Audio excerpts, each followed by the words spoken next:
Hi mga kaibigan, for today's video, so isi-share ko po sa inyo kung paano dumami ang views natin sa ating mga video content. So kailangan po ay magsipag po tayo sa paggawa ng video, sa pag-upload ng video, at kailangan din po sipagan po natin ang makipag-engage sa kapwa natin content creator. At para organic po ang ating mga engagement, so kapag merong video content nga dumadaan sa inyong newsfeed sa kapwa mo content creator, ay doon ka po makipag-engage. Hindi yung utosan mo ang content creator nga makipag-engage ka sa bahay ko, puntahan mo ang bahay ko at makipag-engage ka sa akin. So hindi po yun tama at hindi po yan organic nga engagement. So ito lang po ang ma-advise ko, lalo na po sa mga baguhang content creator.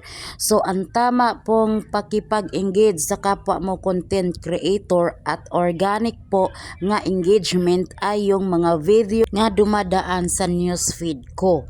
Diyan po ako makipag-engage sa inyo. At dyan po dadami ang views mo kapag masipag ka sa pakipag-engage sa kapwa mo content creator. At kailangan masipag ka din sa pag-upload ng mga video content mo, original at engaging. So yan lang po ang share ko sa inyo mga kaibigan. Thank you for watching. Bye bye.